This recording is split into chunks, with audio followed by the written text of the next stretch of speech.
Good evening, everyone. Welcome to the cool weather of September. Doesn't it feel great? I call to order this regular meeting of the Scottsdale Unified School District Governing Board. The date is September 12th, 2017, and the time is 5:03. Please stand for the Pledge of Allegiance. Board Member Kravitz, will you lead us? I pledge allegiance to the flag of the United States of America and to the republic for which it stands, one nation, under God, indivisible, with liberty and justice for all. All right. Thank you. We will have a roll call starting from my far right. Sandy Kravitz. Allison Beckham. Kim Hartman. Pam Kirby. Barbara Perleberg. All board members are present, and we do have a quorum. We'll move directly to item 3, approval of the agenda. We do have a request to remove item 7L for discussion. Do we have any additional requests? Do I have a motion to approve the agenda as amended? So moved. Thank you, Board Member Kirby. Do I have a second? Second. Thank you, Board Member Hartman. All in favor? Aye. Aye. Motion passes 5-0. Item 4, Board President next calls upon Dr. Birdwell to present recognitions and celebrations. And we'll start with Dr. Sakos to begin with.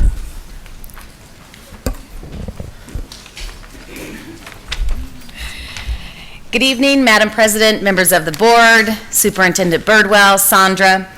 I am pleased to be here tonight to celebrate the Scottsdale Unified School District's partnership with the Honor Health System, which provides integrated health care to residents across the valley.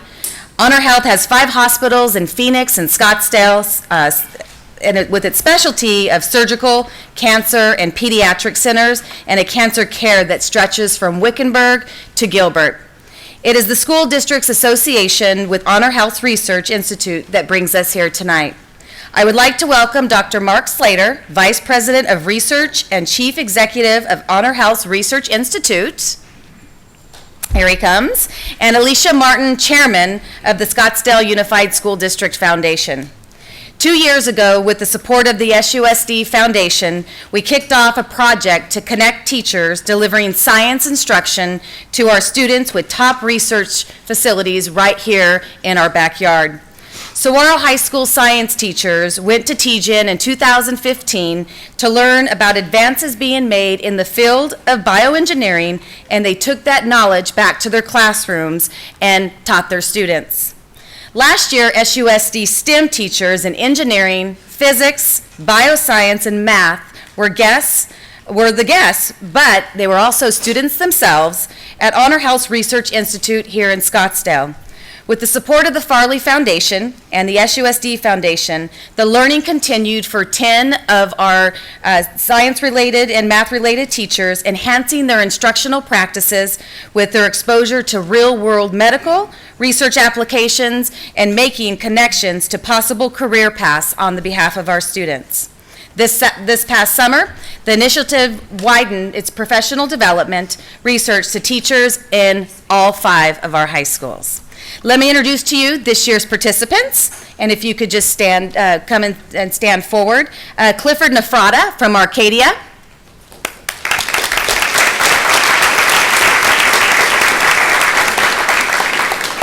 Julie Valea from Coronado.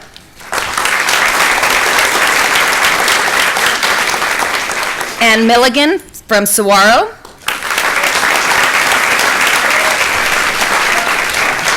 Marcy Cameron, Saguaro. Ryan Hill, Desert Mountain High School. Erica Mills, Chaparral High School. Connie Davis from Chaparral as well. And I don't think David Lowenstein was able to join us this evening. I didn't see him earlier, but David Lowenstein is representing Arcadia. All right. Dr. Slater, our Honor Health Mentor-in-Chief, we have a new title for you this evening, and would like to share a few words with you now. be brief, but we're very fortunate in this community to have two great resources. We have an internationally recognized medical research institute right here in our community that's advancing new cancer therapies, minimally invasive new treatments for heart disease and for many other illnesses. And the second great resource are these teachers. These teachers are truly remarkable, and their energy and willingness to come in during vacation time for additional instruction and educational experience was inspiring to our whole staff. So we had more than 30 leading physicians, research investigators, and research professionals that served as the faculty and took them through labs, clinics, et cetera, helping to develop opportunities for the classroom for the bioscience leaders of our future. We see great opportunity in our community for the next generation, for both work and education coming forward. And we're very excited to have Scottsdale school students being prepared at the highest level and being connected with these opportunities in our community. So thank you for your support, and thank you for the teachers.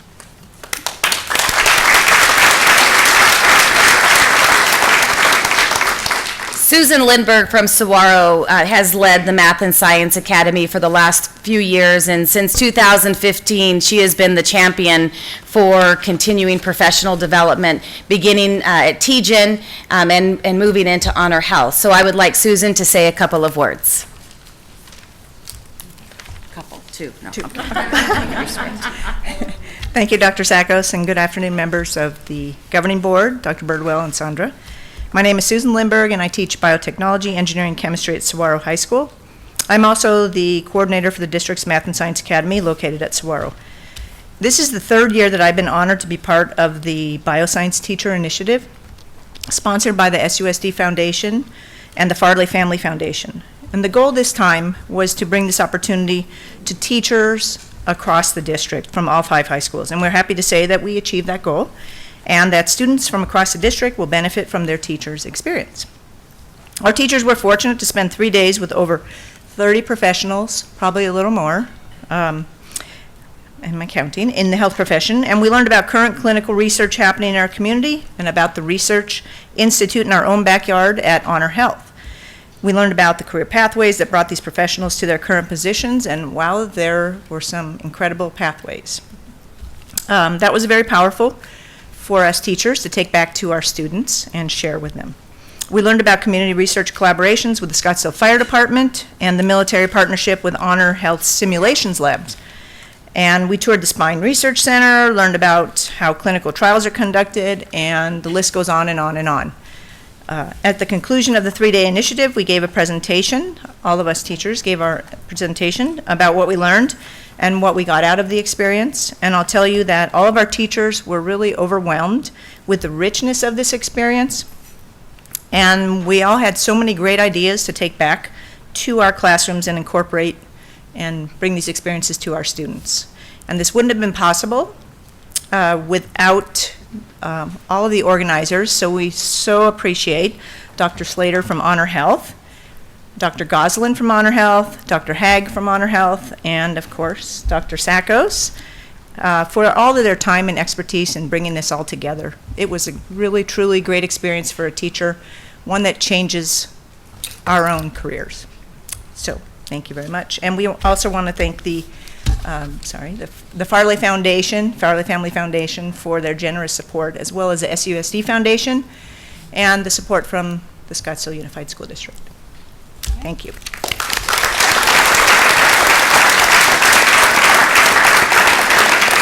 And a few concluding words. It's important to know how appreciative we are of Honor Health's commitment to SUSD, to its teachers, and to its students. And we look forward to many more years of our bioscience teachers, of this bioscience teacher initiative in our school district. Further, the effort could not succeed without the financial support, as Susan said, of the SUSD Foundation and the Farley Foundation. And as you saw on Saturday evening at our gala, the funds that we continue to raise will go toward professional development opportunities for our students and or for our teachers and for our students in years to come. Thank you.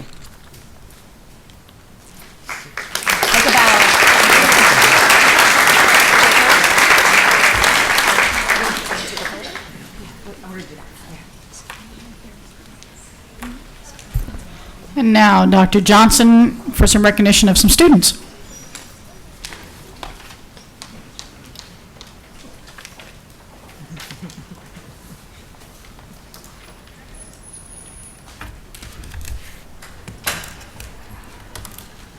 Good afternoon, Governing Board members, Superintendent Birdwell and Sandra.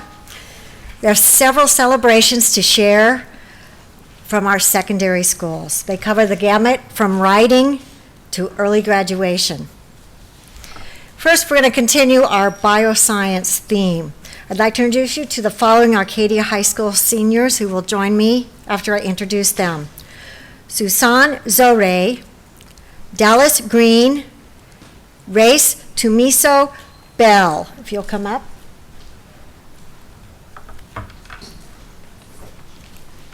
Sheldon Meyer and Michael O'Connor have arrived. Okay.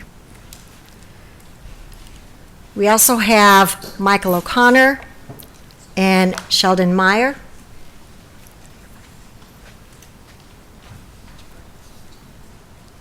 You got everybody? We're good. Okay, you can face the board. Thank you.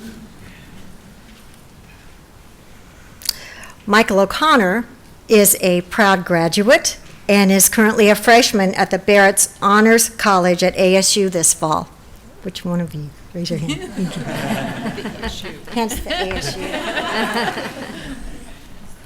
And last but not least, their teacher, Eric Bosnick, who, by the way, took part in last year's Honor Health Bioscience Teacher Initiative. Eric? These students and 3 others who graduated in May were enrolled in Eric's Bioscience 2 CTE Career and Technical Education class this past school year. As a result of their class studies, these students took and passed the Industry National Certification Test to become biotechnician assistants. It was no easy task. First, they had to pass a rigorous online test of their general knowledge of biology and biotechnology. Then they had to pass a practical test of their biotech lab skills. With this certification, these students are qualified to work in any science laboratory in the nation, and I suspect these former Titans are doing just that down at ASU and probably beating out graduate students for these positions. SUSD is pleased to be able to offer a rich array of CTE courses that lead to industry certification and career opportunities right out of high school. Congratulations, students, and Mr. Bosnick.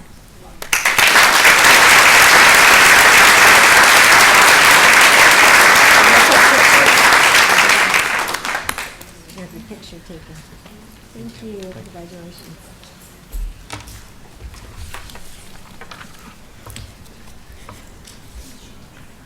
Now I'd like to call up Angel Maravel, Coronado High School Principal Chris Gilmore, English Language Development Teacher Gary Garcia, and the Executive Director of Sufad House, Susan Asadi.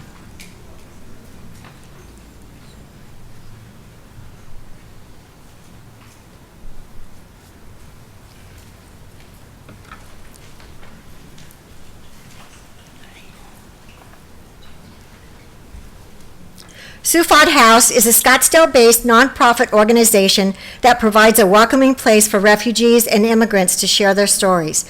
It is through this sharing that Sufad House hopes to shift the perspective in this country about refugees from one of fear and misunderstanding to one of compassion and awe for the challenges such people have faced and overcome to be in the United States. Sufad House sponsored its first annual essay contest this year. It was open to any student, high school level or below, who had migrated to either the Phoenix area or Brooklyn, New York. We just learned today and are proud to tell you that the first place winner started attending Mojave Middle School last month. Bara Abdelgoni is a refugee from war-torn Aleppo, Syria. We are so happy he is here. 3 students who received honorable recognition for the essays they submitted either are or were SUSD high school students. Originally from China, Reina He graduated from Saguaro High School in May of this year. Melitza Koritsma came to the United States from Serbia and is a senior at Chaparral High School. But tonight, we celebrate Angel Maravel, who was born in Mexico and is a junior right here at Coronado High School. He was encouraged to write his essay by ELD instructor Gary Garcia, who entered all of his ELL students' essays in the contest. The essay contest winners and runners-up learned of the recognition on World Refugee Day on June 20th.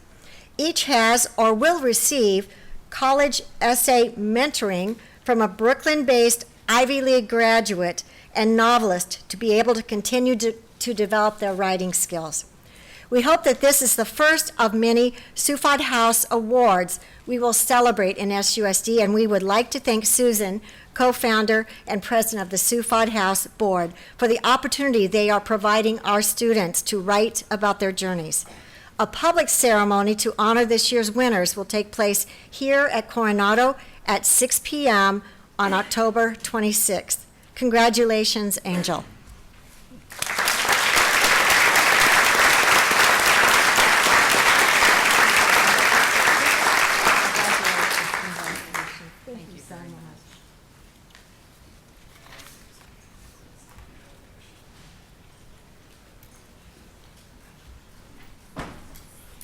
Our final honoree today is Taylor Dixon of Coronado High School, or rather, alumnus of Coronado High School. Taylor, please join me at the podium, along with Principal Chris Gilmore and Marty Long, our instructional support specialist in Coronado's Native American Educational Program.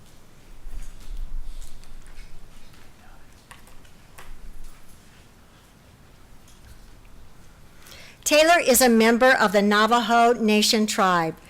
After completing his junior year in May and taking 4 additional classes in June and July, Taylor officially graduated from Coronado on July 25th, nearly a year ahead of his cohort class. Taylor earned an unweighted grade point average of 3.357, along with 22 college credits in just 3 years.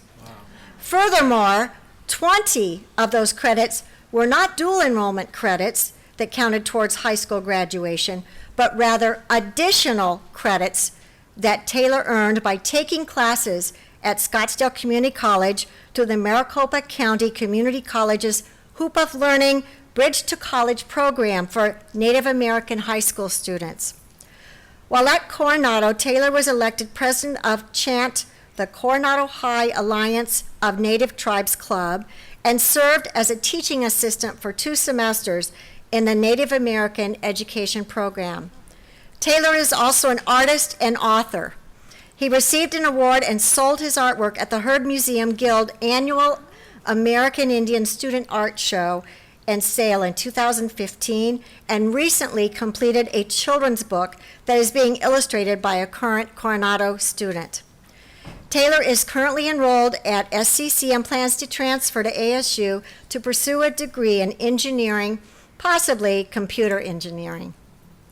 He is grateful for the support of his family, parents Rudy and Esther Dixon, his older brother, Dedrick, who graduated from Coronado in 2011, his younger brother, Kyle, who is a junior at Coronado, little sister Samantha, a 7th grader at Tonalea, and his youngest sibling, Peyton, a 3rd grader at Hohokam. Taylor, we wish you the best of luck as you continue to pursue your education, and congratulations to you and your family on your impressive accomplishments.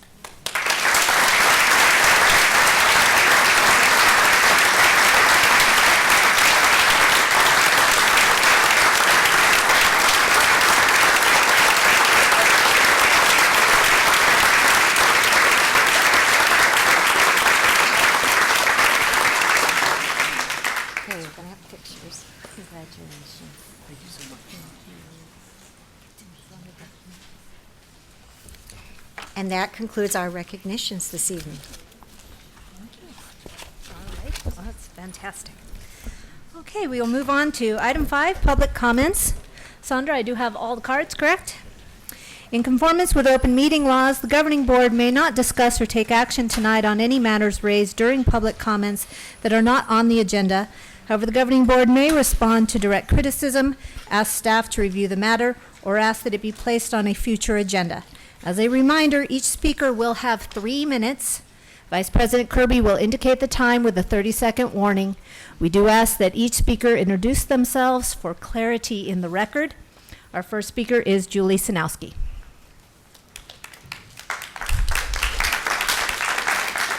Good evening, board members, Dr. Birdwell. The Scottsdale Education Association has been collaborating with the Scottsdale Unified School District since before 1967. SEA values this relationship as it feels that the results of this collaboration has resulted in creating a healthier work environment for staff members and ultimately supports a learning environment which is best for our students. Because of this, SEA requests that the Scottsdale Governing Board and Superintendent participate in mediated discussions with us to resolve the issues which have arisen between us. We agree to share the cost of hiring an outside mediator, provided there is a cost. SEA desires this step so that we may return to the professional relationship we all desire. We ask that the requested mediation be arranged as soon as possible. Our intent is to improve our working relationships with you, resume our meet and confer discussions towards solidifying our employment agreement, and ensure that the employees, students, and families who depend upon us know that we are capable of working together in a positive manner. We are committed to providing the highest quality of education for our community's children and ensuring that educators who choose to work in Scottsdale know they have chosen a supportive and professional environment in which to work. That was a message that all of you received on August 6th. Respecting the process of an authentic inclusionary voice means that those expected to implement the changes directly are intentionally included and directly involved in creating the change. All great leaders know this. In our schools, authentic input demonstrates value of a healthy teaching and learning environment. Think of it this way. It would be like me as a teacher stating I value student input, but in reality, I ignore student questions and responses in my classes, totally bypassing the engagement and evaluation process of learning. To us, this seems silly. We know this is ineffective and wrong. Without real input, we get minimal results. We know that student voice and feedback are vital to successful, meaningful, and impactful learning. If we truly value this for our students, it also seems silly, even negligent, to ignore this input process with our educators. I am asking again that our management team show respect for our teachers and come together to work with us to create an employment agreement and that we work together towards altering systems which need improvements. I look forward to receiving a response to this request. Thank you. Our next speaker is Becky Williams.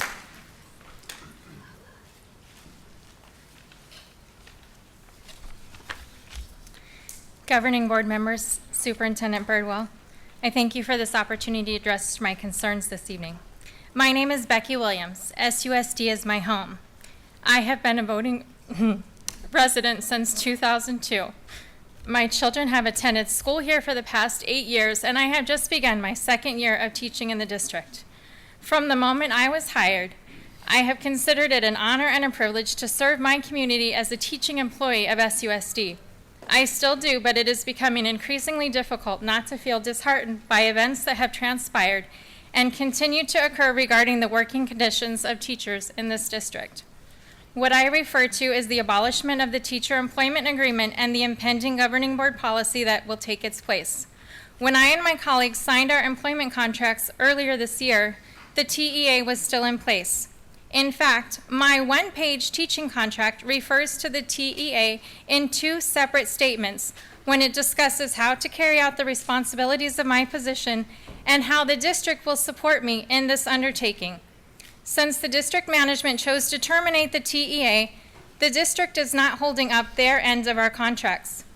Despite not having any protections or guarantees in place regarding employment, I, alongside of my colleagues, are here day in and day out fulfilling our responsibilities. We do this because we are committed to our students and to our learning communities. Because of this good faith effort on our part, perhaps you can understand our puzzlement, and instead of feeling like the district has our back, we are made to feel attacked. The replacement of the TEA with governing board policy is troubling to say the very least. Decades of meet and confer, where all stakeholders in the agreement negotiated, collaborated, and came to consensus with the best interests of all parties considered and reflected, is wiped away by a token of a 14-member advisory committee to what will be made the law of the land with no consensus. Less than 25% of the voices on the committee will be those 100% affected by the dictated policy, the teachers.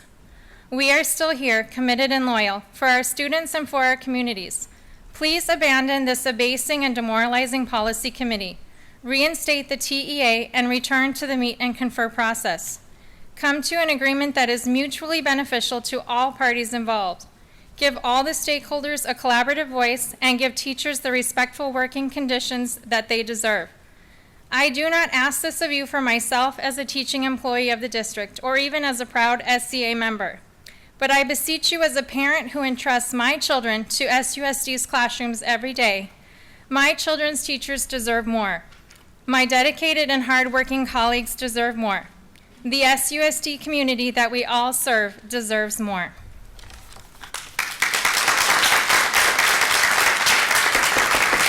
Bonnie Bizon.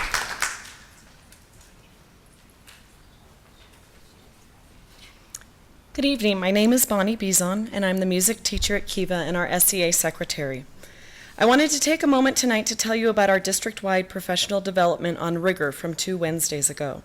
We have a veteran staff at Kiva, and we came together for the meeting in good spirits.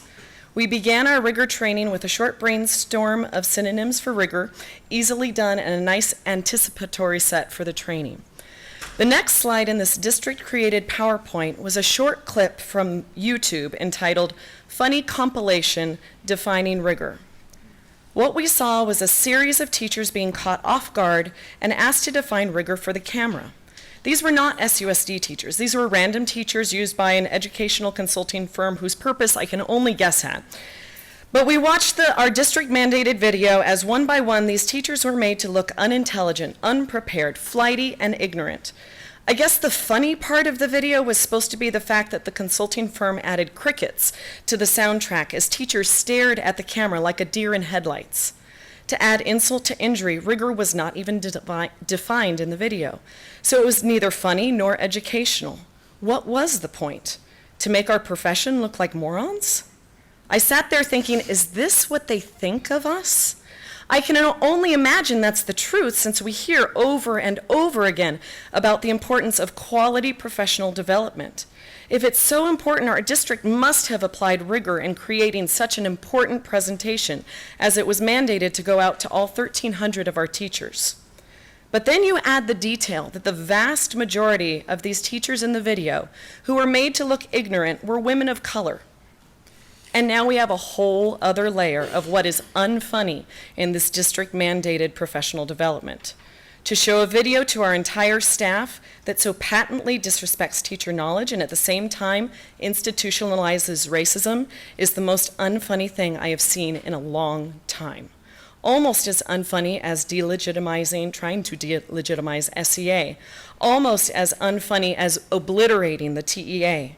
The mood changed in the room. This is what is mandated by our district.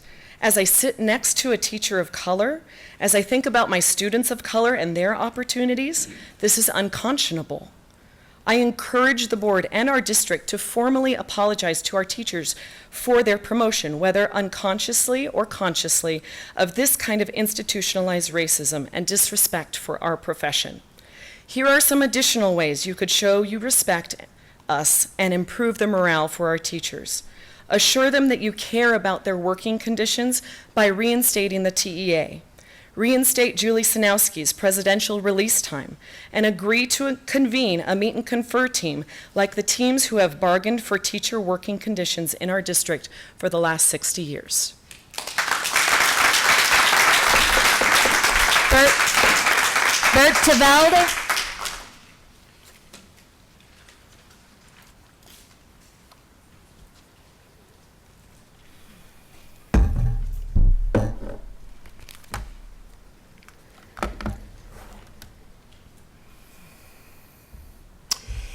Governing Board, Dr. Burtwell, Mrs. Como. My name is Bert de Velde. I'm a parent in the district, and I'm a voter. I do not like to speak here, but something I heard last week at the work-study meeting prompts me to do so. Board Member Hartman, a question you asked me inspired me, as you know, since we spoke last night. As a science teacher, I also brought a little experiment. Don't worry, Mr. Doerr, it's completely safe. I will do the experiment if time allows. I love people who ask questions. I teach my students that everything starts by questioning. It is, however, something that should be done with rigor. At the policy committee presentation, you, Mrs. Hartman, inquired about representation. How could a few people be representing thousands of others? Great question. The answer came from Dr. Burtwell. Well, I don't think it was one at all. You were satisfied. I was not. Everyone can listen around the 1 hour and 39-minute mark. I love technology. Dear Governing Board, I miss the tough questioning that we used to hear from you at meetings. I'm not alone in this. How about following up on the question? Teachers have elected their representatives, and I'm one of them. Our voice will not be drowned out by a room full of administrators. There's no time for a science experiment, I'm sorry. I will not be cut off at 3 minutes. I was to create a storm in a glass of water. Over the summer, another storm in a glass of water was created over alleged IRS issues. I will not comment on that because I have no time for that. But my question is, why did you have time for that? Why not work on collaboration? Why, Mrs. Hartman, Kirby, and Perlberg? No questions about the fact that you signed the very TA a year ago and necessary amendments were ready to be inserted. Why not ask about the choices that other districts make in these times where good teachers are hard to come by? Districts that actively embrace the collaborative process. SEA represents teachers.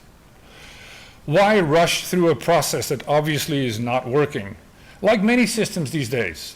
One reading, second reading, hopla, let's have a policy. And have a cabinet draft a handbook without any input at all from the practitioners. I respectfully ask that we stop this mockery and bring back a spirit of true collaboration. As a voter, as a parent, like many of us, I am looking at you, Governing Board, to step up. In conclusion, all of this internal noise takes away from what should really bother us.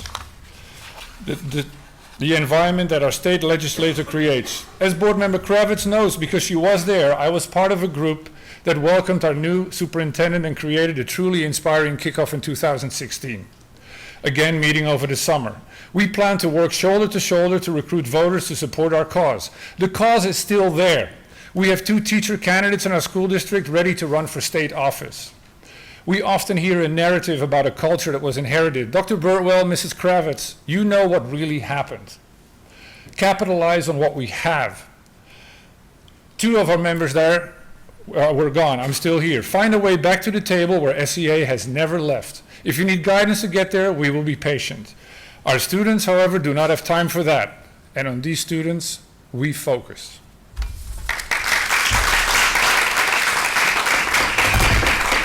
Mike Peabody is next.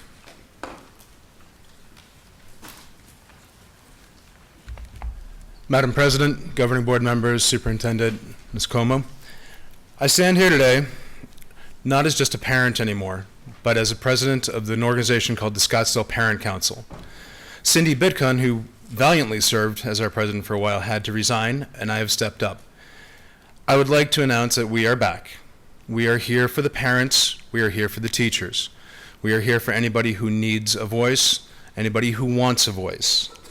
What I have done today, and feel free, you can write this down, 480-330-3030. That's the number to this cell phone, which I bought today. That's going to be the Scottsdale Parent Council line. Any parent can call or text, no prejudice, nothing going on. If they have a story to tell, I'm willing to listen. If they have praise for anything Scottsdale, I have time to listen. If they have dissent for anything Scottsdale, again, I'll have time to listen. Beyond that, as a parent of 2 wonderful Coronado Complex kids, I will stand here and I will bow, literally bow, to every teacher that is here. You have my utmost respect. You have my utmost pride in my heart for the work you do. I volunteer at Hohokam. I volunteer at Coronado from time to time. And I know I do not have the patience to be a teacher. I can do my robotics class. Sometimes it's like herding cats. Sometimes it's better. We've gone to Worlds with those kids, and I still don't know how teachers do it. So from my heart to the board, please reinstate the TEA. Talk with the SEA. Also, I'd like you to, I don't know the exact terminology and I apologize, the certified personnel. I believe they have an agreement with the board that needs to be signed. I would like the board to ratify that agreement for their safety, for their jobs. Beyond that, one last thing, vouchers. A couple meetings back, we had a conversation with the board about vouchers. Please say no. As a parent, I do not want my tax money going to a private school for somebody that doesn't want to be in this little school or that little school. Find a way. We have open enrollment. Find a different school. But please say no to the vouchers. Thank you.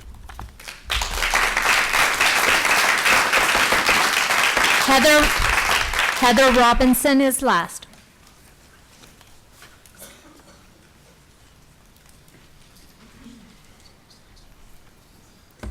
Hey, good evening, Governing Board, Superintendent Birdwell.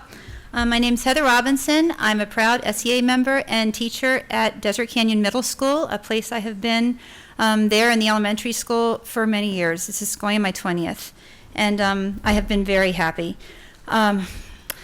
I did not write what I'm going to read here. My colleague, who was not able to make it, emailed it to me, and so I've only read it through once, but I feel everything that she says in this. Morale among teachers has never been lower, and the level of fear has never been higher. While the superintendent has created new venues of communication and layers of leadership, many of us are not seeing a positive effect because rumors and ambush-style decision-making have left us worried and suspicious. Will we really be asked to work every day on site until 4 o'clock? We've always been treated as professionals and as such have kept professional hours. Working to clock hours would impact our families, our second jobs, and result in fewer comments on papers as we rush to shut down the laptops at the end of the work day. Will we really have to get a doctor note for every illness? Who goes to the doctor for every low-grade fever, 24-hour flu, or migraine headache? None of this is industry standard, and treating teachers this way could cause them to follow former SUSD school psychs and speech pathologists to neighboring districts. At a time when the state is suffering a shortage in qualified teachers, I'm baffled that any district would worsen their working conditions in these ways. And these were the words of Kelly O'Rourke. She gave me permission to use her name, but I had to ask her because there is a level of fear. Teachers are scared, and nobody wants retribution. That sounds foolish to say in a district I've trusted for so many years and that I have loved, and I love my school now, but it makes me wonder, even though I'm an old teacher, would I be able to find employment somewhere else if I had to? And it really breaks my heart to say that. I'm not only a teacher in the district, my husband's a teacher in the district. He went through the Scottsdale schools. We have 2 kids in the Scottsdale schools now. I beg you to reinstate the the TEA, and to also please look at what's going on here. We aren't your enemy. It feels like we're being made to be your enemy, and that is just crazy. Thank you.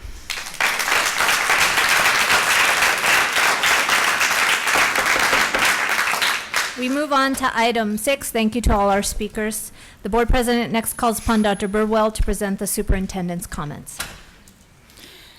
At this time, I'm going to hopefully bring some smiles to some faces because I'd like to recognize some individuals. Some celebrations. We talked last board meeting about how during the summer there are a whole lot of people getting a lot of work done while some of us are on break. So at this time, if Dennis Raylor would bring his team forward.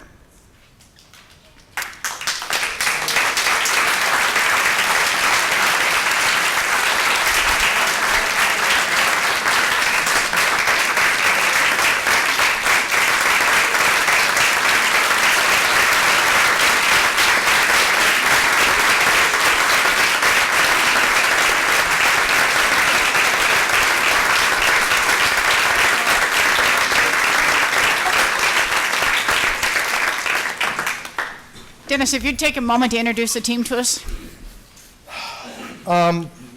Good evening, President Perleberg, board members, Dr. Birdwell, Sandra.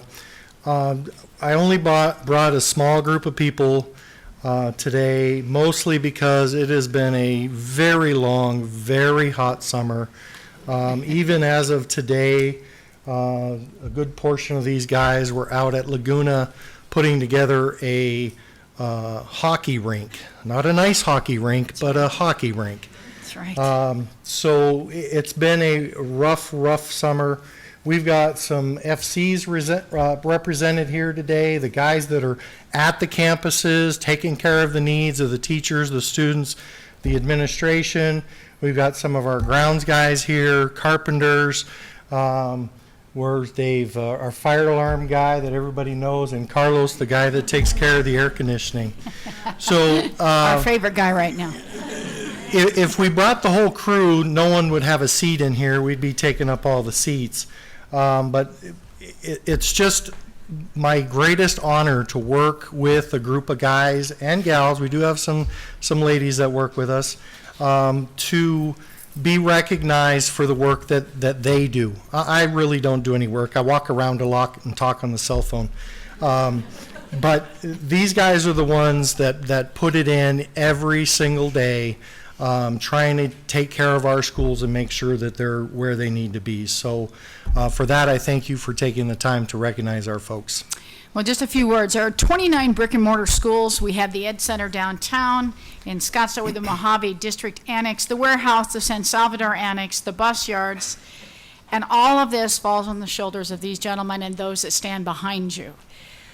We cannot get the work done with children if you're not getting yours done, and we want you to know that we know that you understand the work you do affects our children every single day, and we want to thank you from the depths of our heart for all that you do. Education occurs in Scottsdale because you show up every day with the courage to get the work done. Thank you for everything you do for us, and please share with your colleagues. Thank you.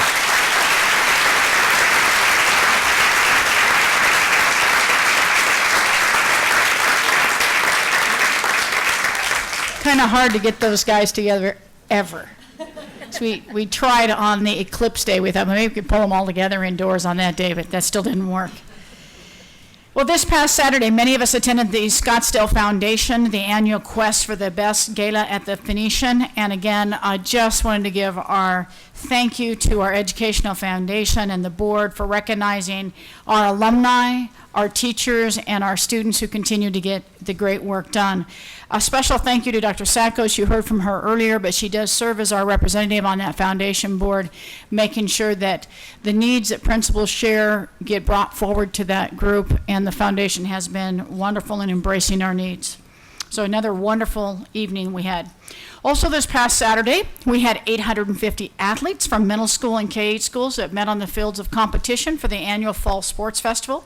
Girls played some fearsome volleyball, and the boys were raining home runs on the baseball fields at 5 of our schools and a city park. I want to thank our district athletic director, Nathan Slater, and to Barb as well for putting together those competitions.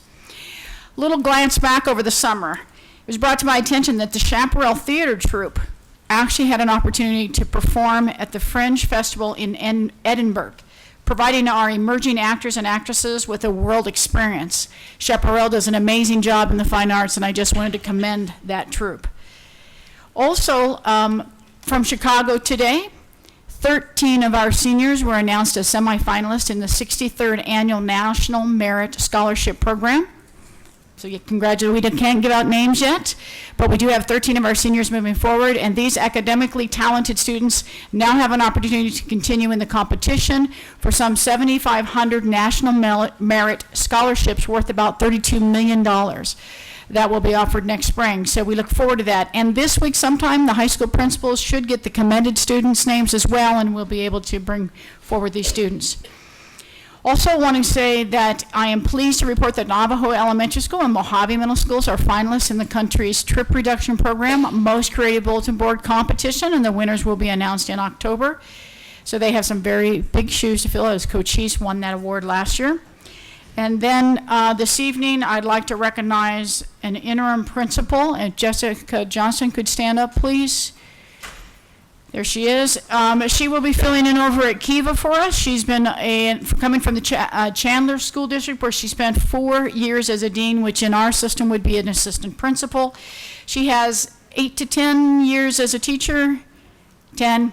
Grades 2 through 8, really. I mean, I look at your resume, it's amazing. And then she also was a reading interventionist as well. So very pleased to welcome her to our family.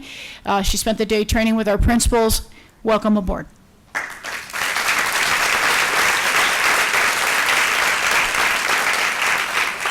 That's all I have this evening. Thank you, Dr. Birdwell. We'll move directly to item 7, our consent agenda. We have pulled item 7L, approval of renewal of intergovernmental agreement, cooperative purchasing agreement with Chandler Unified School District for lobbyist services. Do I have a motion to approve the consent agenda as amended? I'm sorry. Board Member Hartman. So moved. Thank you. Do I have a second? Second. Thank you, Board Member Beckham. All in favor? Aye. Aye. Motion passes 5-0. We'll move on to our separate discussion of item 7L. Dr. Birdwell? Governing Board, we ask at this time that be tabled. The information was not correct. That was older information. We actually have some newer information we would bring back to you. So if there's just no action on that, we'd appreciate waiting. All right. Then in that case, we will definitely move on to information discussion item 8A, discussion of AZ merit and academic performance. And Dr. McCauley is going to start us off, and I think I have 4 or 5 slides to wrap us up at the end. So she'll get us rolling.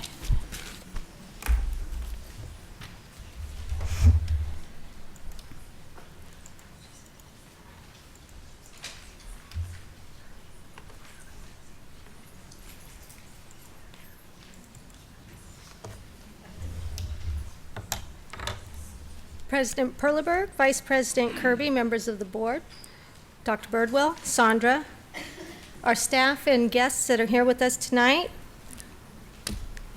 I'm very excited because we are always so ready to talk about data.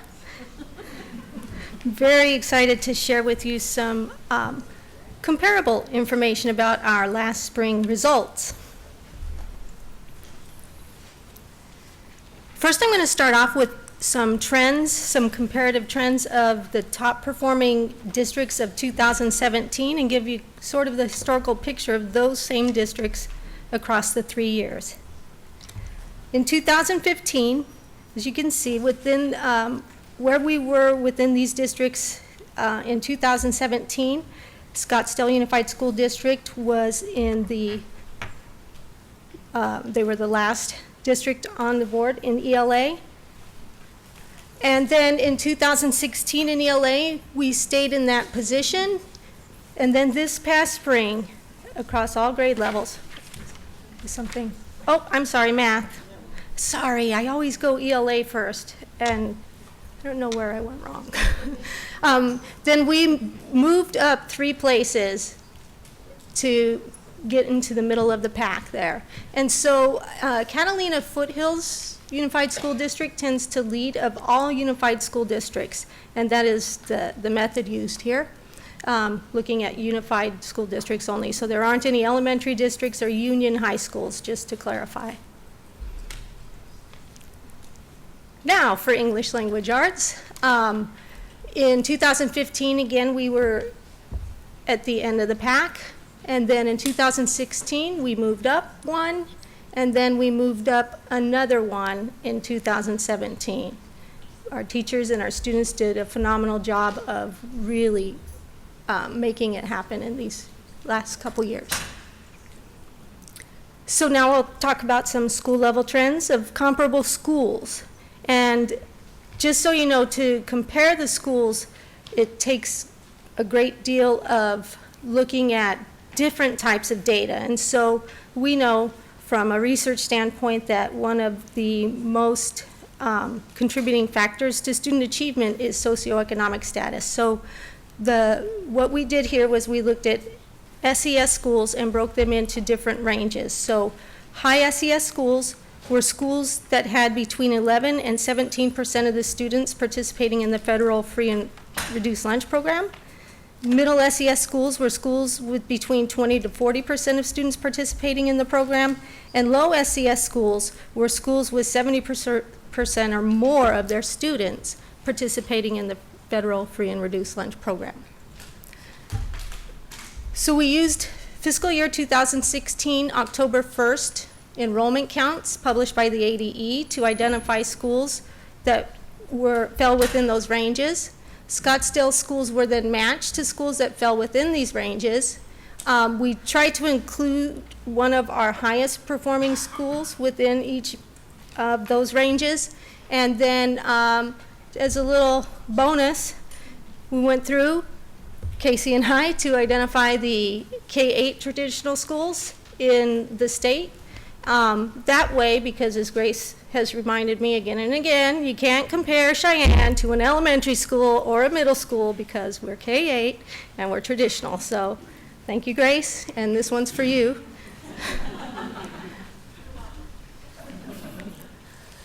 So here are our elementaries. For our high SES schools in ELA, I did include, by the way, a couple of our charter schools in Scottsdale because we know that they are also within that SES range. So Kiva in ELA was among the top 2 of high SES schools throughout the state. And so you can see we have some Paradise Valley schools in there, Chandler Unified, Catalina Foothills, and then, of course, the 2 charters. In math, Kiva again, top 2, just slightly behind basis in both cases. In our middle SES, we had Pima and Pueblo, and then with Pueblo being the highest performer in ELA, and then for math, Pima and Pueblo again are included, but Chandler and Vail Unified School Districts had the top 2 performing schools in mathematics. For our low SES schools, I was able to just include all of them because it wasn't too cumbersome. So we had Tonalea, Tavon, and Tonalea, by the way, is broken out 3 to 5 in order to create a fair comparison. And then we have Yavapai and Navajo with 2 comparable schools from Chandler. And as you can see there, Yavapai and Navajo in ELA were the top performers. And then in math, again, top performers were Yavapai and Navajo. And the spread between their counterparts is great in math. Middle schools, I was able to, since we have so few middle schools, just go ahead and, oh, actually, that's not true because Mountainside is not in there. So I included Cocopah as our high SES, and in ELA, they're slightly below Catalina Foothills and Paradise Valley by 1 point, and then in math, the top was Paradise Valley with a margin. In our middle SES schools, Mojave Middle School, highest in ELA across schools most like them. And then in math, Bogle Junior High in Chandler was the top performing school there. In our low SES schools, Tonalea broken out grades 6 through 8 compared to Paradise Valley, Chandler, and Tempe Elementary, with Chandler being the highest performer, and then in math, Chandler also being the highest performer. And I believe Dr. Nance mentioned to me that junior high in Chandler has their self-contained gifted program as well, so just FYI. Our high schools, our highest SES comparables were from Paradise Valley, Chandler, and Catalina Foothills. Catalina Foothills being the top performer in both ELA and math. We did have some good news, and I had a graphic for it, but it failed to jump out of the Excel spreadsheet onto the PowerPoint. But the great news that we have is that Catalina Foothills has been leading year after year as the top performing high school in each I just want to say thank you to Catalina Foothills principal for joining the Scottsdale School District. Thank you. And I want to say thank you to her assistant principal because for the first time, we outperformed Catalina Foothills in a content area, and that was Algebra 2 at Desert Mountain High School. So she said, yeah, and I hired him anyway. For our mid-SES schools, Arcadia and Saguaro are most like Chandler High School and Hamilton High School in Paradise Valley. For ELA, Hamilton was the top performer, but in math, Saguaro tied Hamilton at that 51%. So go Saguaro. Low SES schools, Coronado, Phoenix Union, sorry I couldn't remember what the PU standed for, sorry, PV, and then Mesa Unified School District, and PV and Mesa had the two highest performing in ELA, but everybody was equal in math among these schools. Okay, Grace. So I went ahead and just included all of them just because there weren't that many, and I think Grace would like to see all of them.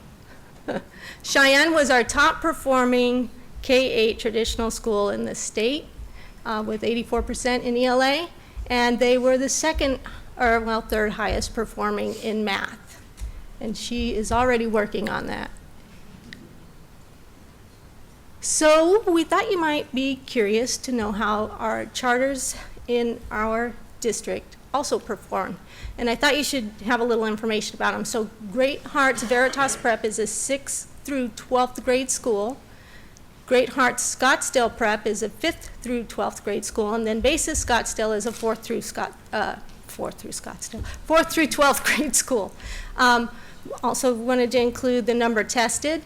So with Great Hearts, they had an 80% passing rate in Algebra 2, 62% in Algebra 1, 65, and so on and so forth. We wanted you to see how we compared with our highest passing rate of our highest school, and then our district as a whole.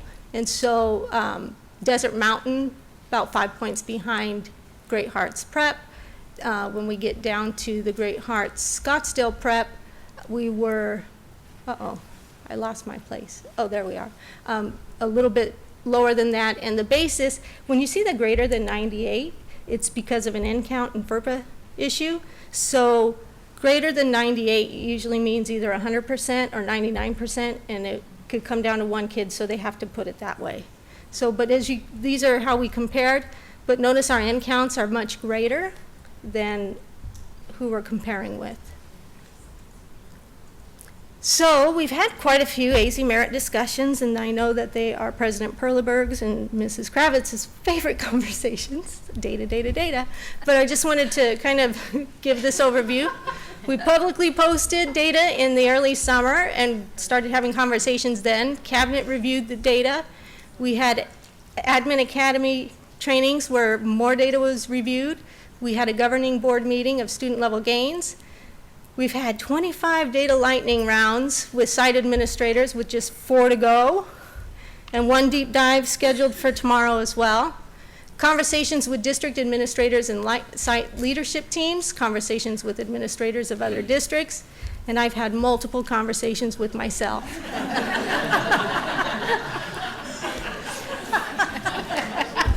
It's all right. They're really busy sometimes. Okay, so the data lightning round, somebody might wonder, what are those? What do you do though in those things? What could you possibly accomplish? I got to tell you, we accomplish quite a bit. The first thing we do is get the big picture of the results and start our insight-seeking quest. We look at proficiency level distributions and growth, and we start thinking about what we could target for improvement. We go through a walkthrough of resources to establish their goals and drill down to individual students' trends. Sometimes we pull out a raw data file. Sometimes we use school city reports and their interactive features, which are really cool and are very drillable and linked up right to individual students. We walk through resources to assist administrators and teachers that administrators can go back and share in PLCs. There are things such as the proficiency level descriptors and their relationship to rigor. Item specifications document that the state publishes that assists with identifying task demands of standards. And then school city formative assessment options and other resources available within that system. These also provide the opportunity for principals to ask for advice and share their innovative plans for the year. And then the opportunity for mutual intellectual development between site leaders, Casey, and me, and we all learn and grow together. And sometimes they even provide my 2 cents for whatever they're worth. Questions? Oh, that's right, I forgot. So we're going to talk about the so what. So Anna loves data, and my life is to bring it back into how we use it. So I'm going to take you back to a governing board clarity moment. So the work that we did with the governing board was establish why do we exist as an organization, and it's to ensure all individual learners reach their full potential. The only way to make sure that all individual learners reach their potential is to have data that helps you isolate the needs of every child, to inform the teacher to improve learning. And that is really what we work on. So we start with those instructional leaders, the principals, but we also built levels of leaders in the schools this year. So yeah, it's get the right people in those seats. We need to train, develop, support those instructional leaders, create a communication network with them, and create systems to communicate. Develop the levels of leadership, the teacher leaders. We have now the teacher instructional leaders. We have the teacher communication group, the deans, the APs, and the principals, and the aspiring principals as well. Instructional leadership is developed through a series of different types of events that occur. We've been having data meetings with all the administrative teams. You just heard Dr. McCauley talk about that. We do walkthroughs with the schools, with academic teams that do informal discussions with the principals about what we see in the world of engagement. Are the objectives on the board? Is there clear communication occurring? We have informal and formal data gathering and knowledge. And that's really important at the building level, that informal aspect of the formative assessments that inform instruction and allow for immediate change for the teacher. Create data rooms. Some of our schools have them. They're up, they're running, they're informing the teachers. They track the students as they move through who needs intervention, what's the targeted intervention necessary. Some schools are in the process of developing those. But our expectation is that every school has a data room, and that when we come for a visit, we're able to look at that data room. It is not open to the public because it has student information in there. In the sake of FERPA, it is, however, to inform educators who work with these children on how to do a better job. Lead development of the continuous improvement plans, meeting and exceeding those plans as the goals are set, leading instructional training, the growth of leadership under the principal's guidance. All of this is our expectation of the leader in the building and that team they put together. And it's critically important to have the instructional leader, the principal, be that lead of the team. They do not do it in isolation, and they do it through collaboration with that in-house team that we've put together for them. Instructional systems. Again, this was a piece from the governing board that our instructional systems, that we need to be supporting teachers, that professional development needs to be at the level that we expect it to be, that the curriculum, instruction, and assessment management is done in an appropriate manner. And yes, that we increase rigor. And the conversations of rigor should have been around the foundation of learning, stretched learning, learner engagement, personal skill development. The instructional development and support means that we're going to have good professional development, and when we don't, we go back and do it again. I personally am committed to go to Kiva. I look forward to coming to Kiva and having an academic rigor conversation. I look forward to leading that conversation. The Kiva teachers are an outstanding group of teachers doing wonderful work, and I look forward to working with them. Data talks in every school and every grade, school and district test data, so they need to look at their benchmarks, they need to look at their DIBELs, they need to look at the state assessments. We shouldn't wait till the AZ merit gets released to figure out where we're at. This should be ongoing all the time, so we're making immediate adjustments. Our district team is committed to aligning the curriculum and the instruction and the assessment. We know that Cheryl Redner has taken this on with groups of teachers. The district is not writing this and handing it down.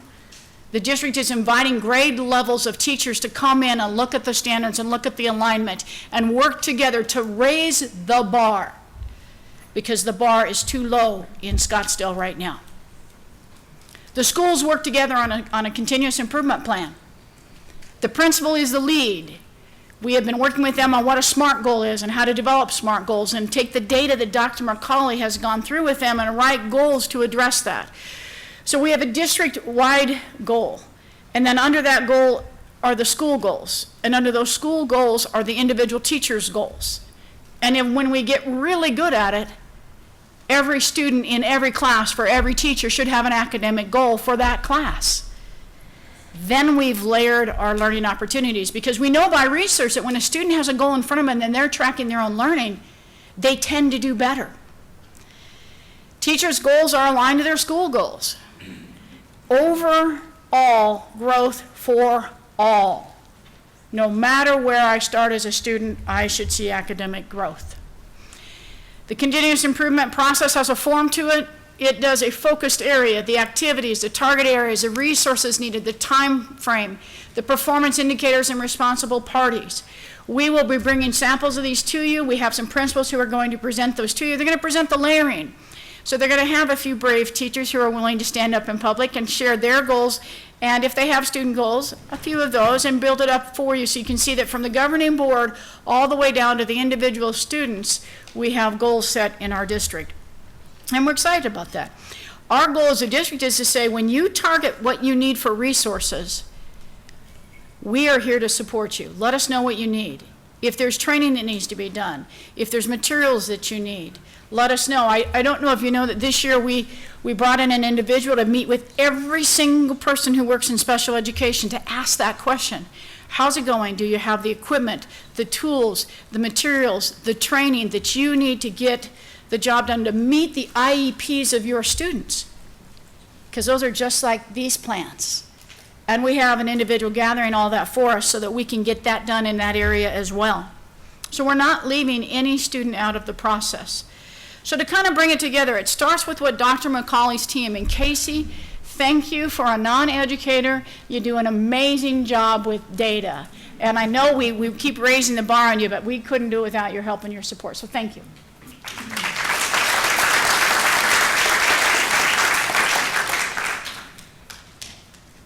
So data is used to set the goals, and we use a framework that's out of the McGrail framework. Our principals have been in this training, so this isn't new to them, but What Matters Most framework does this. You develop a data-driven, high-reliability district systems.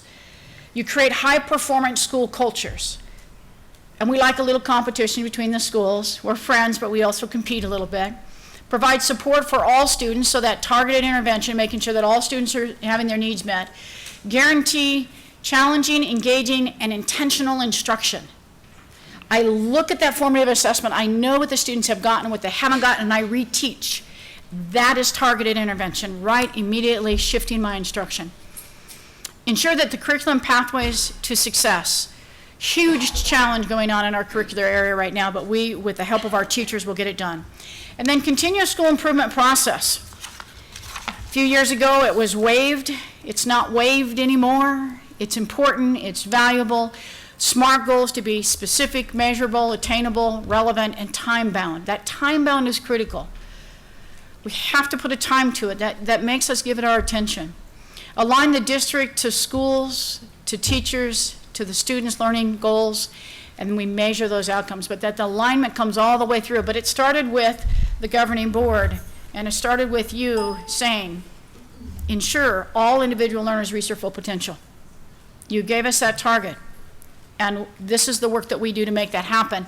So again, without that framework of the good culture of data, without clean data, which we have, and Dr. McCauley's team provides for all of our principals, we would fail at this. It starts with good learning data. Our teachers deserve to have data at their fingertips. So I appreciate the work that's gone on, and I really appreciate the comparisons tonight. That was a bit of a challenge, and I know that her team will sleep better tonight knowing that that work is done. But Anna can answer any question now for you.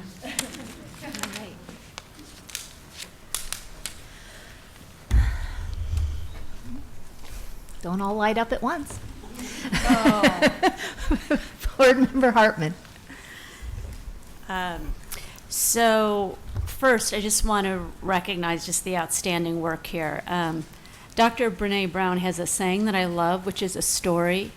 A story is data with a soul. And I think you really captured data, but the story that goes with it and the inspiration and the passion that's behind it. So thank you. It's amazing. You know, Dr. Birdwell, I appreciate the holistic, systemic approach to this. I mean, I don't think there's a rock unturned in this plan here. So thank you. It is something we've been looking for and asking and talking about for years. So I'm just really delighted to see it. And I'd like to, I particularly appreciate the slides 3 through 13 that you shared, Dr. McCauley and your team. It really does tell the story, and it shows the trajectory of where we're going. So the point is, right, you can't get better until you know where you're at. And then you set a plan to where you want to be. So I personally appreciate the historical perspective as well as the plan for the future. The only thing I didn't hear you mention, but it just may be because I was overwhelmed with all the information here, and I know we've talked about it one-on-one, and I'm always really interested in kind of that whole K-12 threaded kind of pull-through strategy to move, a grade in 11th and 12th that really, starts in 1st, 2nd, 3rd, 4th. And so how are our site leaders working together to achieve that, and how does that fit into this plan? So we've talked a couple times about that vertical articulation that's so critically important. The example that I like to use is algebra. When we do a diagnostic in the high school algebra, that information shouldn't sit just with the algebra teacher, but it should filter all the way down through the 8th grade, the 7th grade, the 6th grade, the 5th grade, and the 4th grade, because in that diagnostic, we're able to see the skill sets that are missing that really began in 4th grade. So we want the teachers to know the standards that they teach and the standards that are taught the grade before and the grade after. We want to be able to have a diagnostic that actually shows the 6th grade teacher can turn to the 5th grade teacher and say, look, I want you to know, here are the skills that I'm going to reteach them, but I want you to know, make sure you hit those again hard this year because for some reason the students didn't bring it forward with them. And the 7th to the 6th and the 8th to the 7th and the freshman teachers to those 8th grade teachers all the way down to that 4th grade teacher, because we know in mathematics that we have a critical need of that scaling of knowledge that comes through in mathematics, and the very skills taught by the 4th grade teacher are necessary to be successful in algebra. And that's usually the example I like to look. So we are having vertical conversations, but we also have, I've asked each of our high school principals to pull together their learning communities, and as we create that diagnostic information, that we are sharing it through the learning community so that the teachers understand that feed up. It's really important, as we found critical missing skills in our high school. It's really important that we address that at every grade level. If not, every year we're going to find the same critical missing skills if we're not sharing and talking. And that's the best part about being a unified school district, is we don't have to wait. We can share that information right now and make sure that we're filling the gaps for those elementary students as they're moving through the system. So vertical teaming is forthcoming. We appreciate that opportunity, and I know our teachers will look forward to those conversations. Thank you. Board Member Kirby. Thank you. I have a few, can you hear me? Am I on? Yeah. I have a few questions. First comment, thank you so much for the top 8 districts and showing our movement over time, because intuitively when I saw our own results as it related to the state average, it's what I expected to see. So I'm very pleased for my ability to anticipate, but more importantly, I'm really pleased to see this district start climbing that ladder up back to that #1 spot in the state. Okay, so Dr. Birdwell, you talked about goal setting. Can you help me crystallize in my brain, are we doing district level top-down goals, or are they school goals that are built up? It's a combination, Ms. Kirby. Thank you for asking. Governing board, in the goal-setting process, in order to help that process, and particularly when it comes to SMART goals, we did write a goal. I met with the principals the other day and sat down with them and said, look, here's what it should look like. For instance, if we look at our highly performing students, we know that 30% of our students fell out of highly performing. We don't want 30% of our students to fall out of high performing. So high performing is the highest level. Once they're there, the hardest point is keeping those students there. So first, the individual teachers need to know who is highly performing, and then they need to strategically make sure intentionally they teach those students to keep them in the high performing range. What we did is we set a goal of 20-25% of the students move to another level in the other categories, so the minimally proficient, the proficient, and the partially proficient, the PP.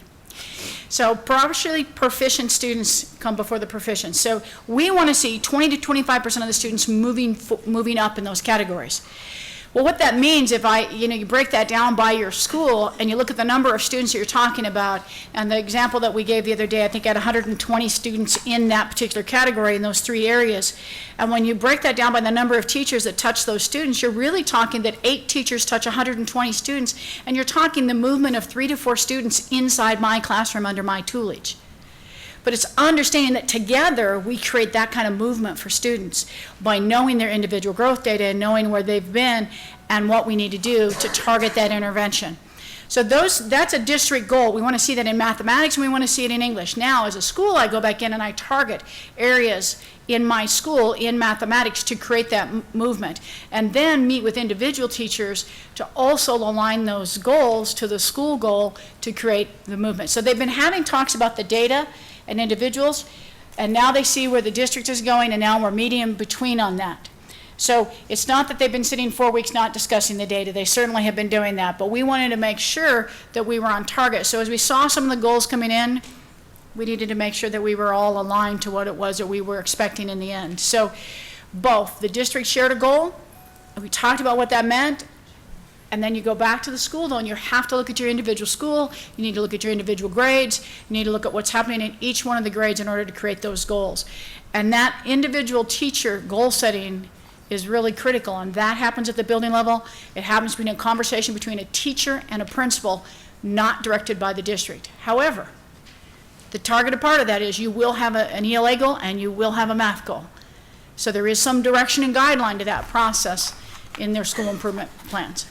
So to follow up then, every school will have an ELA goal and a math goal. Correct. But if they wanted to pursue another goal for their community, for their site, and it could be writing goals, it could be culture goals for the community. Absolutely. So that would be their site specific and would make it into their continuous improvement plan as well? Yeah, a continuous improvement plan, Ms. Kirby, thank you for digging a little deeper and asking those tough questions. A continuous improvement plan has at the very minimum 3 goals, if not 4. And you will sometimes see schools write a 5th goal. But typically you will see something that has to do with, typically you'll see the writing goal, and you'll also see some type of culture goal, almost always. I will tell you that from reading all of the high schools' advanced accreditation reviews that they had a year and a half, 2 years ago, every single one of them are probably looking at some kind of goal that has to do with student intervention, because the evaluation said that we needed to move from a adult-centric to a student-centric, which means what are we doing to help students who are struggling? What is the intervention that we've put in place? What's the tutoring? What's the targeted intervention that we have for students in class? Sometimes we just don't bring that forward. We're doing a lot, but we forget to talk about it in advanced ed. But nevertheless, once you've been evaluated that on your accreditation process, you must answer it. So I would imagine that all of our high schools have read their evaluations, and they're looking at that, and they're targeting very specific those areas. Okay. That's not absent from an elementary school. And please understand, the school improvement is also aligned to the Title I requirements under the state and federal government, because you have to have a plan. And we make sure that these plans are all aligned so that we're not asking them to write 2 and 3 plans. But they do cover a broader perspective. So one ELA goal and 1 math goal, that's just the beginning. Most of the time you'll see, and I would imagine, how many of you have 4 goals that you're planning? You have 4, 5 goals. So 5. So you can see that it goes beyond just that. Okay, so I have one last question, and I'll relinquish the mic. So back to Board Member Hartman's comment that you want to set a plan to where you want to be. I completely agree with you on that. And my question for Dr. McCauley and Casey is, have you looked at, and if you haven't looked at it, I'd love to know the answer at a date future. Have you looked at, if we hit, as a district, the ELA and math goal, the district goals, the move 20 to 25% up and maintain and highly. If we hit that as a district, and all of the other districts just assume they stay static on this first page where you have the 8, how much further towards that number 1 position does that move us? Accounting for a net effect, or assuming all students maintain their current proficiency level, I would expect at least to get 5 to 10% increases in proficiency, because remember, we're moving from minimally and partially as well. But if students slip down out of proficiency, then that... If we hit the goals, which the goals are... 20-25%. Yeah. Movement up. So, We'll do some predictive on that for you. Yeah, I'd be curious to know, because if it doesn't move us anywhere, assuming all the other districts stay static, then maybe we need to relook at that goal. And My that's guess is it's going to move us. The question is just how much. And that's where they have to remember to focus too on the, don't let anybody drop either. Right. So, thank you. Okay. Can I say that? Board Member Hartman? So based on my back of the envelope math, based on that 5 to 10%, I think would be number 3 in both math and ELA. maybe, So I don't know, that was be really... There's no doubt when you take that type of movement that you're going to see us move up in the state, because we're not that far below some folks. So when you start talking 20-25% movement, you're going to see some significant jump. The wonderful piece is when you break it down, it's every teacher being committed to moving 3 or 4 students forward in their academic achievement. And that's a very honorable goal for any teacher with the students in their classes. The bottom line is, I think we use testing to help us look at what the learner needs and make sure that we ensure that they're reaching their potential. And I believe that we have some growth to occur. Board Member Beckham.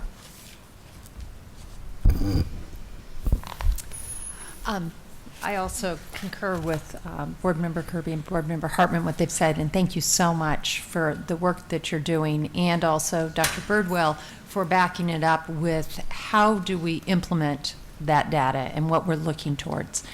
I'll just kind of piggyback on a couple questions. When you, because one of them got answered, these goals are included in the CIP, at what point do the schools go back to that CIP and measure that they did or didn't meet those goals and what they need to do? At what point is that? Well, we're going to have 2 separate answers, but I'm going to say that should always be in front of them.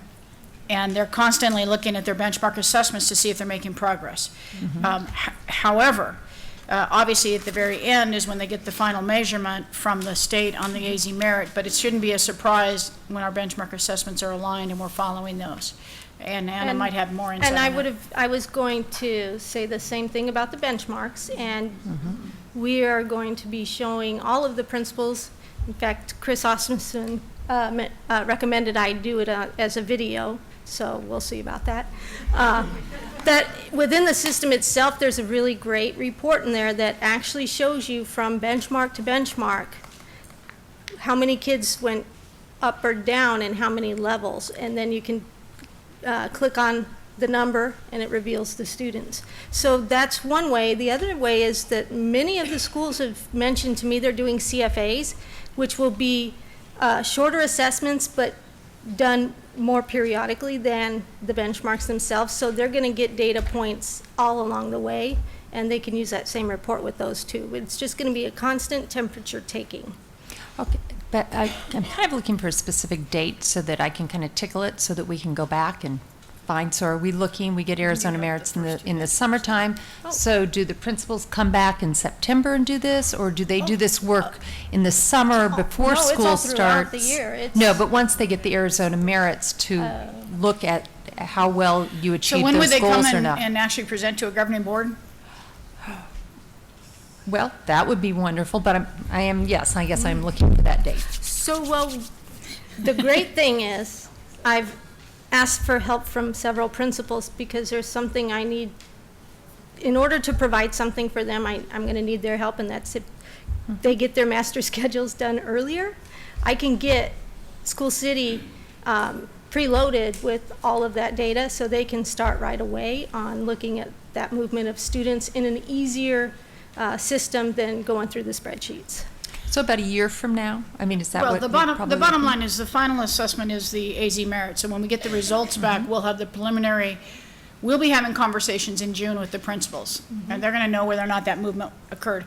And we certainly will have some conversations with governing board members at that time. We just won't, we'll be embargoed for a little while. But we'll know. We'll know in June when the results come back whether or not we've made that significant move.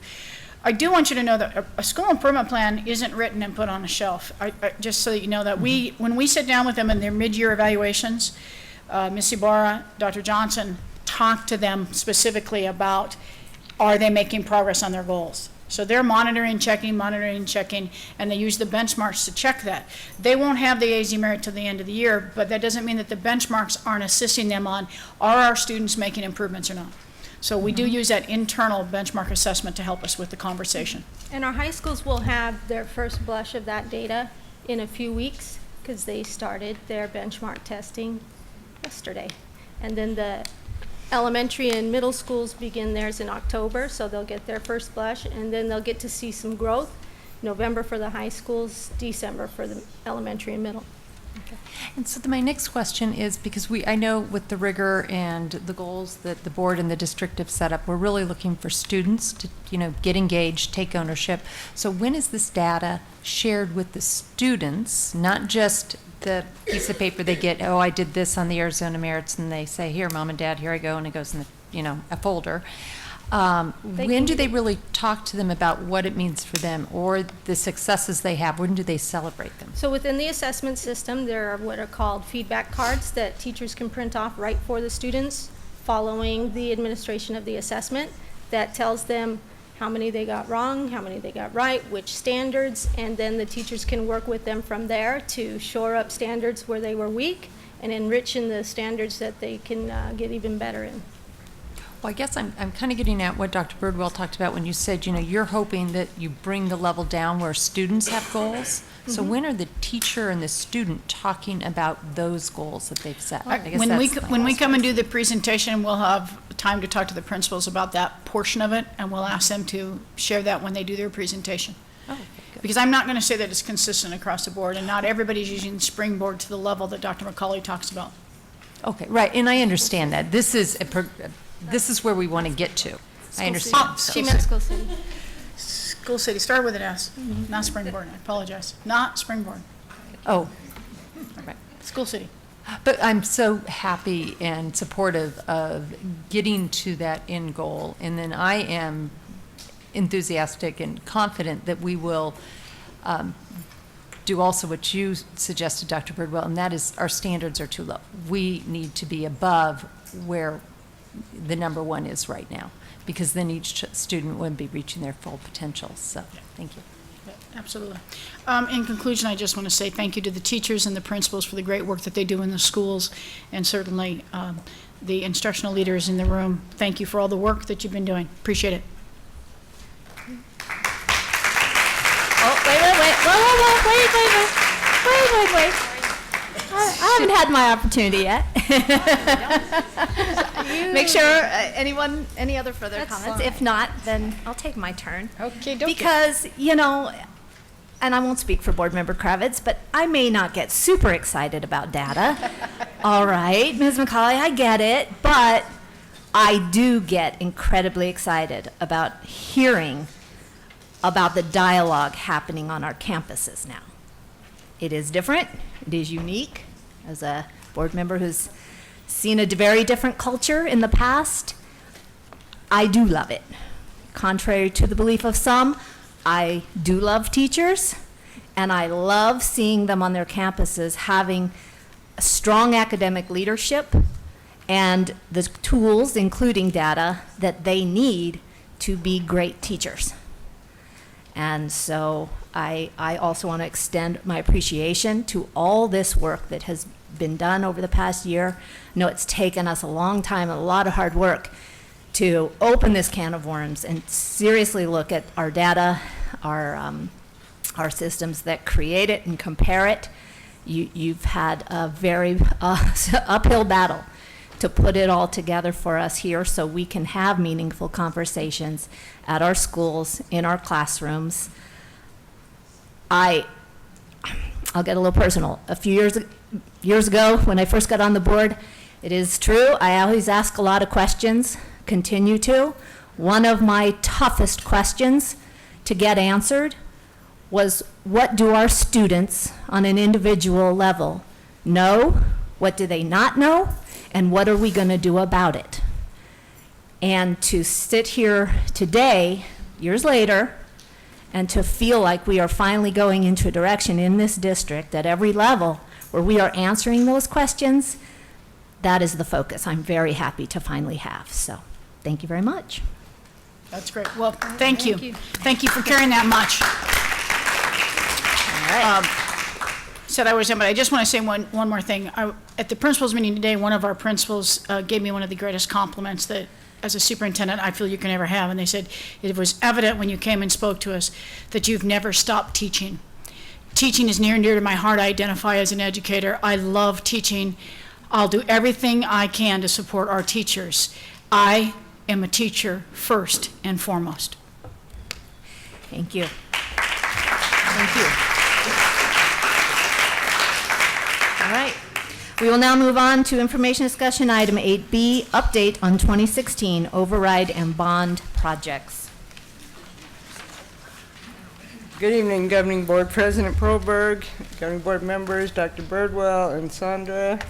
At the study session, I had grabbed the wrong Excel sheet, so that's been corrected here, so we'll be able to go over this. I assume everyone can see this. This is the overview of the bond that the voters approved last November, $229 million. And as you can see, these are the categories, and they do add up conveniently to $229 million. So this is a summary page. As time goes on, we'll have FY17 expenses, FY18, FY19. This will be a constant summary so you can see where we are on task with everything. And then down here is the variance. So this is a summary page. I think the easiest one for us to look at would probably be the athletics here because it's been in the news. People have seen the results. It was the first out the gate.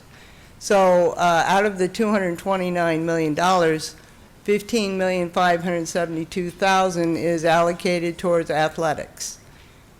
And as you can see, in 17, we spent $2.9 million so far this year already because there was a lot of work that went on in July, so the invoices, Scottsdale pays very promptly.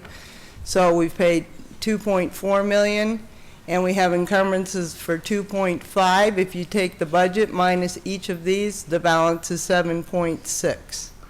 So if you go over to the athletic page, you will see that this is the Coronado football field, Saguaro Chaparral. This is what we spent for each of these areas. So the budget right here, the blue line, thank you very much, Ms. Hartman, Board Member Hartman for that, is a sum of all the lines above. The only thing we didn't have in the budget was we thought with our IGA with the City of Scottsdale, we would not have to pay connection fees. They do not waive development fees. So this is considered a development fee, even though we're actually going to be saving water. So this is our expenditures and the encumbrances here, just so that the public understands. In school finance, when a vendor gives you a quote and you decide on a price, you open a purchase order for that amount. As they invoice, the encumbrances are what remains on that PO. So you may not spend all of this. And so this is the balance, and you can see that at each site we're over by approximately $22,000 if we don't have any more value engineering. And once again, the City of Scottsdale was an unplanned expense at each site. So we're still running on target. When it completes, I will do a variance over what the budget is and what it actually cost us to close out. So the start dates for each of these fields was in May, and it will be November because that's when the track is going to be completed. And so right now, everything's on go. Does anybody have any comments on this one? Is this clear? Is this what we're looking for here? By the way, Mr. Lewis is on vacation. I don't know why he wouldn't want to be here. But he's not, so I'm going to take care of this for us. The other one that we have ongoing with a lot of activity, the bulk of our budget will be going to these school rebuilds, other similar projects. So once again, these are the active ones that the board has approved. We have other projects that we'll be doing here. I have an estimate of a little bit less than what the beginning schools cost, and the reason why is we're establishing what we're hoping will be the set. So as you rebuild the same items, very similar items, you have value engineering in here, and they will cost less. And then we have some unexpected surprises. We have little asbestos that had to be removed, that kind of thing. So that's what this is, and I will always call these out. So eventually, we will have, tomorrow is a construction meeting, and I want to get from the architects each of these sites, what is the square footage. I'm a finance person, so I don't do square feet. But I will come out with what it costs per square foot. The variance, once again, when we get some completions here, will show what we had planned and what it came to be in the completion. So the start date of each of these projects, this is our estimated completion at this point in time, and I don't know the status. I'll go to the construction meeting tomorrow. Louis would do this, so that's how we're going to be tracking these in a simplified manner.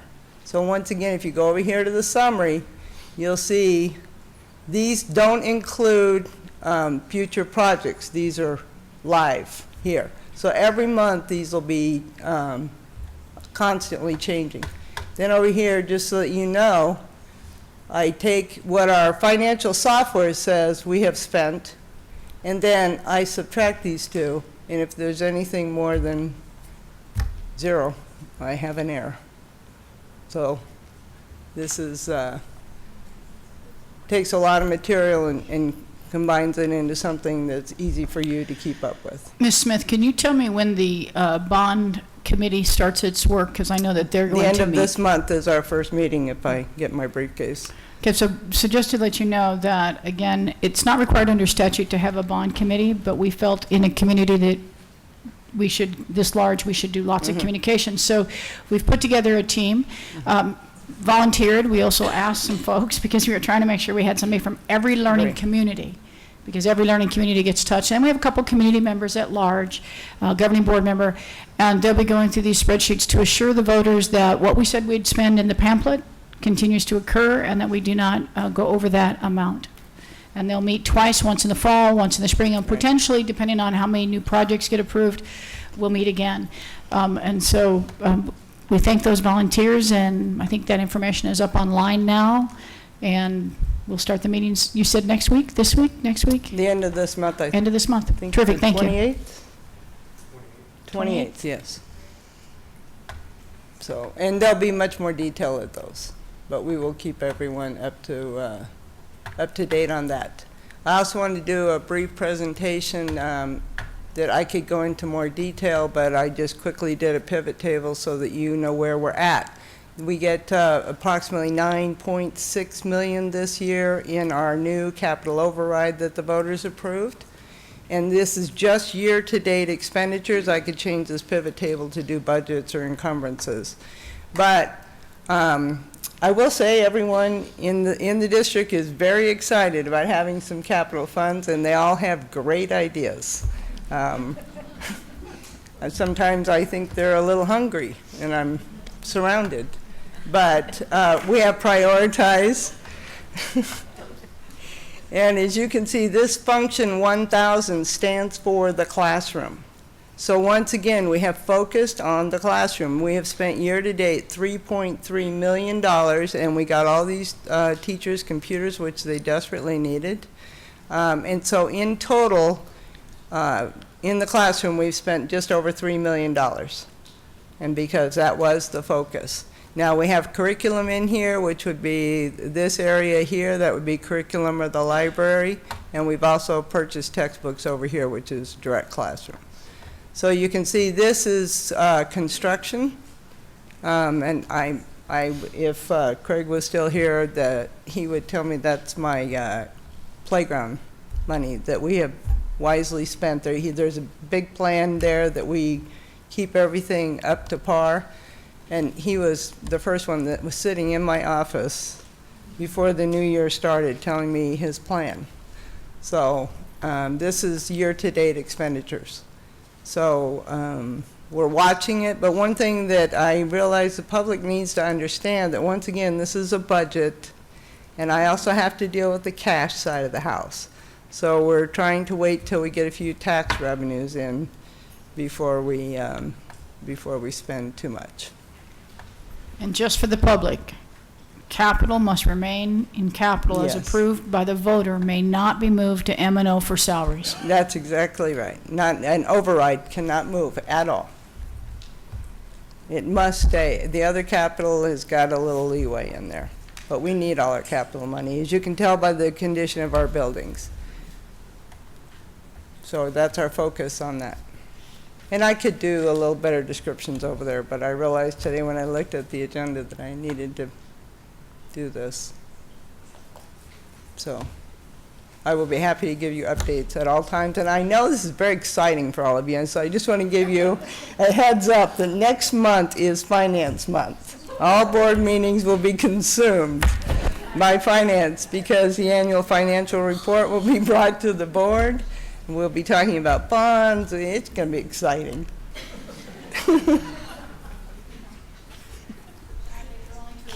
Cannot wait. I think there are only two of us that enjoy finance. Yeah. Kind of like Anna and I in data. I get it, yeah. Over there, there's a whole bunch of us watching this. All right.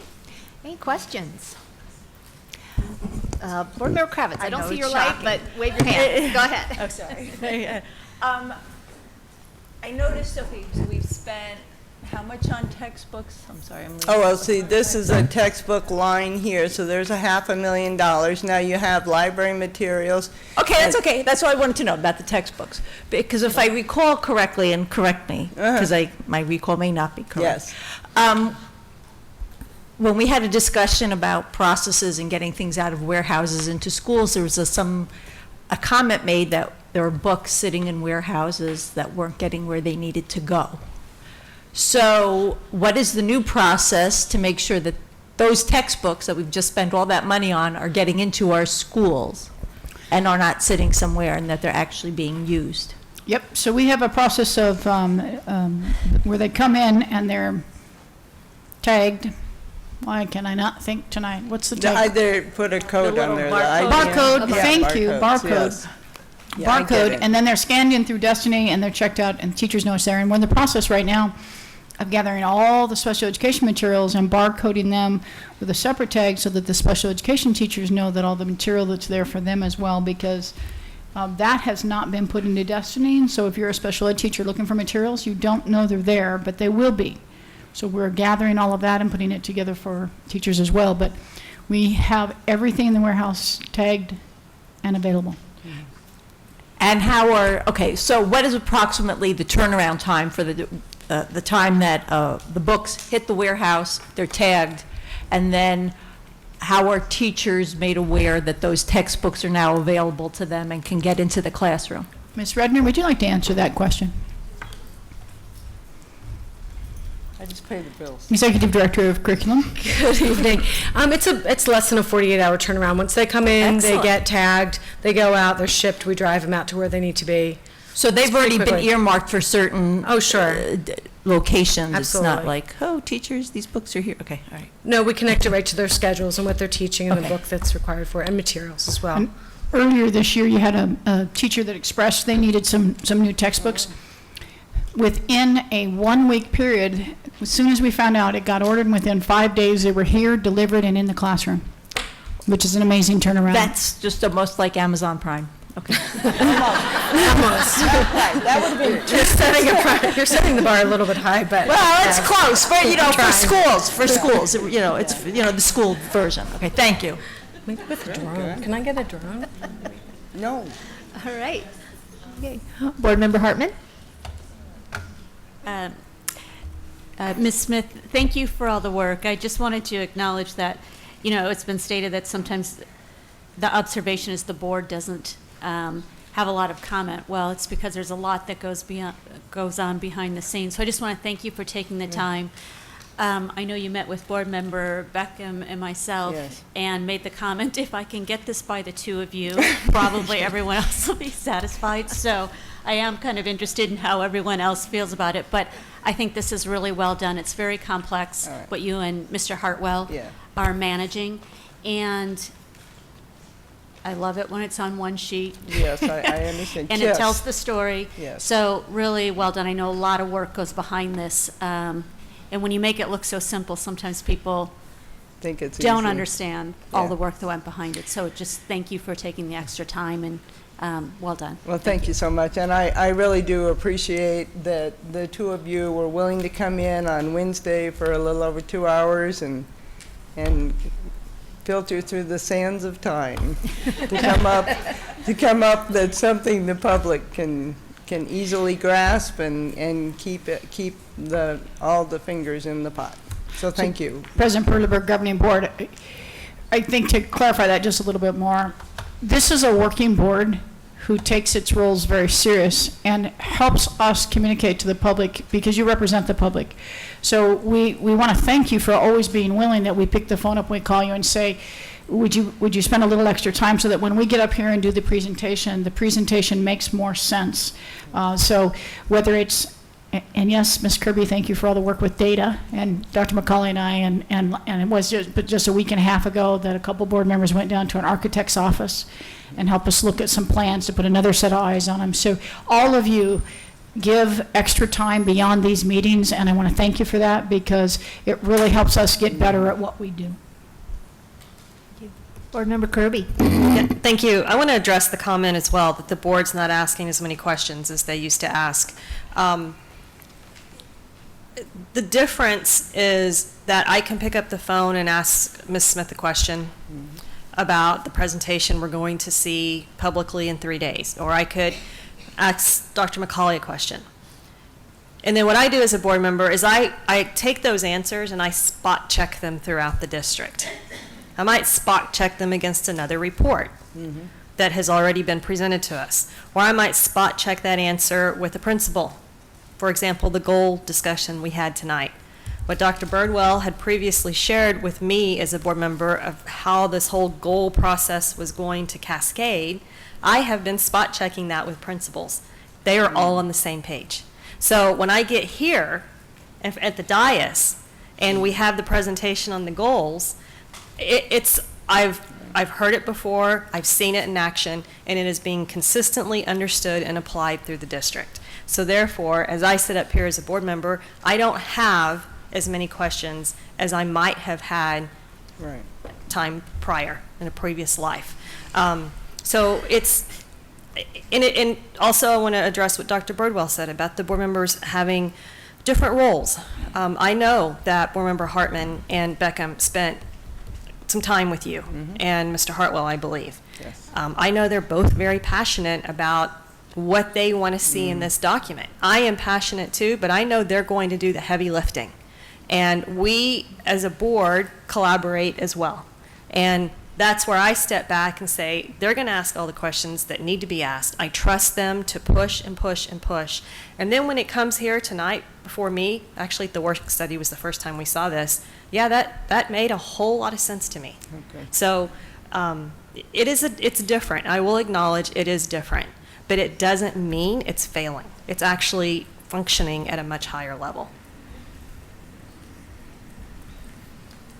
Okay, thank you. Any additional questions, comments? Thank you.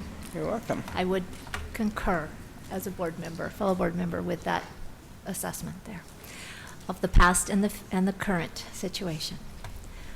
All right. Any additional presentation regarding this item? No? All right, thank you. We will now move on to item 13, future items. Do I have any additional requests for future agenda items from board members? We are going to be, excuse me, we are going to be calling a special meeting to finish some goal setting and for you to work with the superintendent on the goals. So we do need to get that in, and we just haven't finished the work with Michael Lorsch. Board Member Hartman? Thank you, President Perleberg. And you and I actually have already spoke about this a little bit, but I'd like to explore, in the spirit of continuous improvement and self-assessment at every level, a self-assessment of the board. So.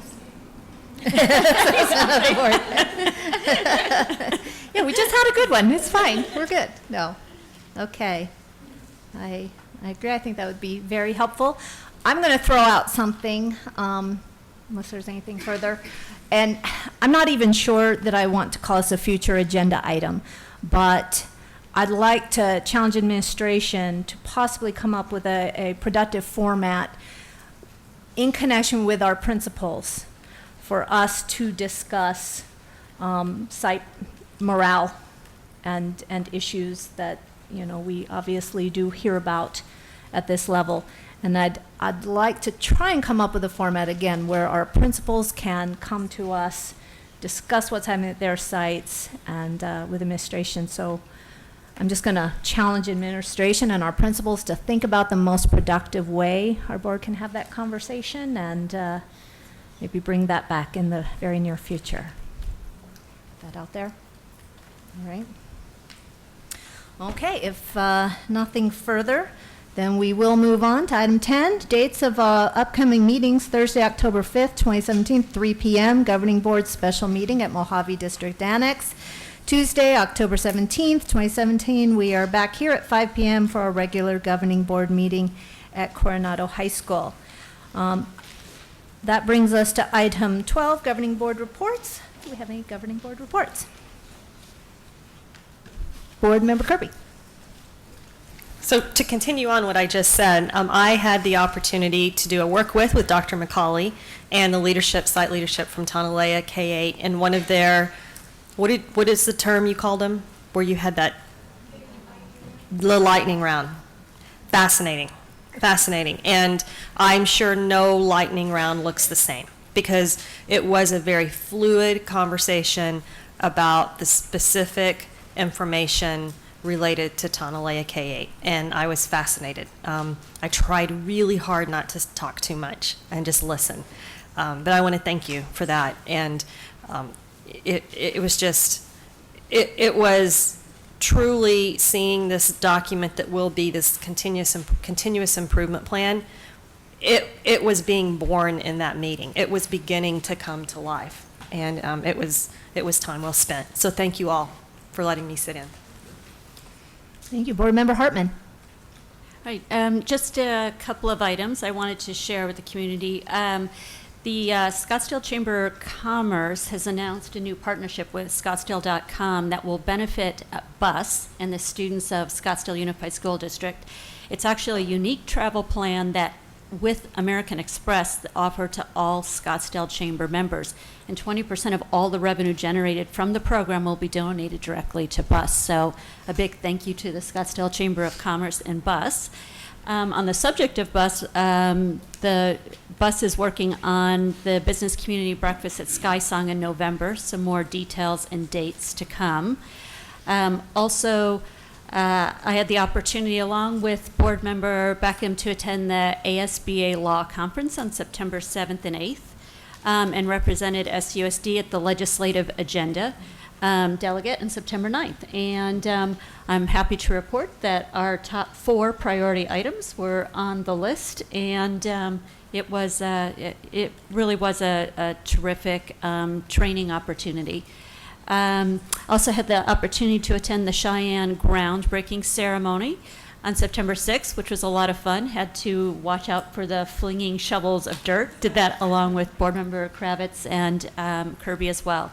And then just last, I just would like to thank the SUSD Foundation for the gala on September 9th. Had the opportunity to attend that, and it was just a wonderful event in recognition of just outstanding alumni, as well as educators and students as well that evening. So thank you.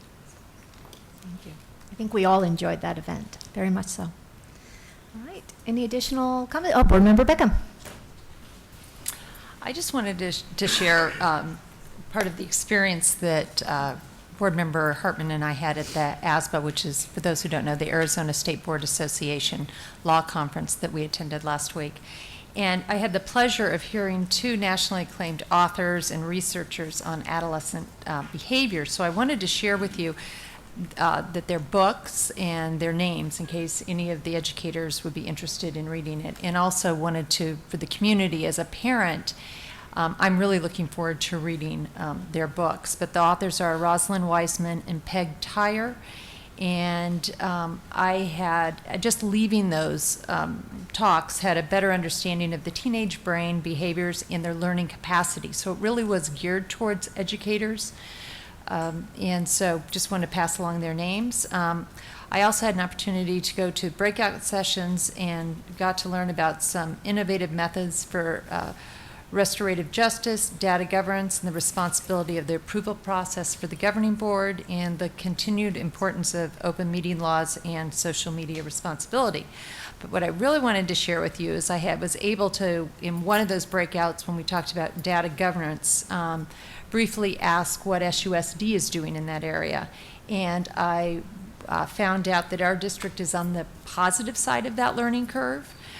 Compared to other educational institutions, which I think says a lot for our district in that we are really being innovative and taking a concentrated effort to increase our data and the privacy and the respect that we have of it. And I look forward to sharing the information that was presented with our ID department. So. And also, again, it was my first foundation SUSD gala on Saturday night, and it was an incredible event to celebrate our district, our students, and our teachers. So, thank you. Any additional comments? All right.